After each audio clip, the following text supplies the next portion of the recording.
جو مصیبت بھی تمہیں زمین میں اور تمہاری جانوں میں پہنچتی ہے وہ ایک کتاب میں لکھی ہوئی ہے، اس سے پہلے کہ ہم اسے پیدا کریں۔ بے شک یہ اللہ پر بہت آسان ہے، تاکہ تم افسوس نہ کرو اس پر جو تم سے کھو جائے، اور تم نہ اتراؤ اس پر جو اللہ نے تمہیں دیا ہے، اور اللہ کسی خود پسند بہت فخر جتانے والے کو پسند نہیں کرتا۔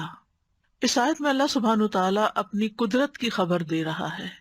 کہ جس طرح اس نے اپنی مخلوقات کی پیدائش سے پہلے ہی اپنی مخلوق کی تقدیر مقرر کی تھی، وہ پہلے سے ہی جانتا ہے کہ اس دنیا میں کیا ہونے والا ہے، زمین پر یا انسانوں پر کیا مصیبت آنے والی ہے۔ ہم نہیں جانتے، لیکن وہ جانتا ہے، یہ اس کے علم میں ہے، اور اس کا یہ علم لوح محفوظ میں لکھا ہوا بھی ہے۔ یعنی صرف اللہ تعالیٰ کے پاس ہی وہ علم نہیں بلکہ پوری طرح ریکارڈڈ ہے۔ یہ کام اللہ تعالیٰ پر بہت آسان ہے کہ وہ یہ جان لے کہ جو وہ پیدا کرنے جا رہا ہے وہ کس کس طرح فنکشن کرے گا، کیا کام کرے گا، کس وقت، کس پر، کون سی چیز آئے گی، اور پھر یہ کہ کیا کیفیات ہوں گی، کیسے حالات ہوں گے، کیسے تبدیلیاں ہوں گی۔ یہ سب کچھ لکھنا اللہ تعالیٰ کے لیے بہت آسان ہے۔ اس سے ہم اندازہ لگا سکتے ہیں کہ ہم مخلوق میں اور اللہ رب العزت میں کیا فرق ہے، یعنی اللہ سبحانہ تعالیٰ کی قدرت اور طاقت کتنی زیادہ ہے کہ ہر چھوٹی سے چھوٹی چیز، ایک ذرے سے ذرے کے بارے میں علم، اور آسمانوں اور پہاڑوں اور ان تمام چیزوں کے بارے میں علم اللہ تعالیٰ کے پاس ہے، اور لکھا ہوا بھی موجود ہے۔ یہ سب کچھ اس لیے بتایا جا رہا ہے، یعنی یہ تو ایک حقیقت ہے، ایک ریالٹی ہے، کیونکہ اللہ تعالیٰ نے خود بیان کر دی۔ یہ ہمیں کیوں بتایا جا رہا ہے؟ تاکہ ہم دنیا میں کسی بھی چیز کے کھو جانے پر غم نہ کریں، چاہے وہ ہماری صحت ہو، یا کوئی کسی کی جان ہو، یا کوئی مال ہو، یا کوئی فصلیں ہوں، یا انسان کی آمدنی کا کوئی ذریعہ ہو۔ کوئی بھی چیز انسان سے کھو جائے تو اسے تقدیر کا حصہ سمجھ کر اس پر صبر کرے، اور جو نعمتیں اللہ تعالیٰ ہمیں دے، یعنی صرف یہ نہیں ہوتا کہ ہم سے لیا ہی جا رہا ہوتا ہے،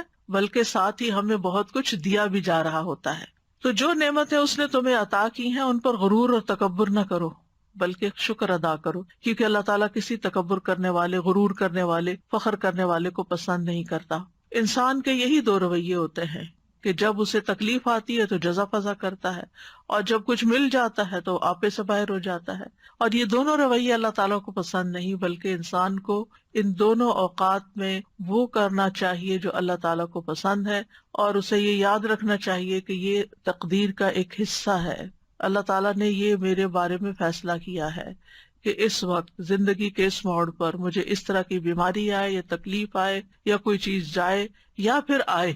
عموماً یہ ہوتا ہے کہ ہم تکلیفوں کو زیادہ یاد رکھتے ہیں، ان کا تذکرہ زیادہ کرتے ہیں، لیکن جو نعمتیں ہمیں ملی ہیں ان کو ہم یاد بھی نہیں کرتے، گنتے بھی نہیں، ان پہ شکر بھی کم ادا کرتے، ان کا ذکر بھی نہیں کرتے۔ یعنی عام طور پر ہماری جو گفتگو، انٹریکشن، کنورسیشن، میسج ایکسچینجنگ جو ہوتی ہے وہ تکلیفوں پر مبنی، مسائل پر مبنی، پریشانیوں پر مبنی ہوتی ہے، اس میں عام طور پر ان چیزوں کا زیادہ ذکر ہوتا ہے۔ لیکن زندگی میں ہم نے کیا اچیومنٹس کی، ہمیں اللہ تعالیٰ نے کن کن نعمتوں سے نوازا، کیا کیا ہم پر رحمتیں ہوئیں، کیسے کیسے ہمیں مواقع ملے، کیسی کیسی نعمتوں میں اس نے رکھا ہوا ہے، اس کا تذکرہ یا تو ہوتا نہیں، یا پھر ہوتا ہے تو فخر اور غرور کے انداز میں ہوتا ہے، اپنا کارنامہ بتایا جاتا ہے، اور یا پھر اس کے ذریعے دوسروں پر برتری جتائی جاتی ہے، جبکہ شکر ادا کم ہی کیا جاتا ہے۔ تو اللہ تعالیٰ فرما رہے ہیں ما اصاب من مصیبت فی الارض، نہیں پہنچتی کوئی بھی مصیبت جو زمین کو پہنچتی۔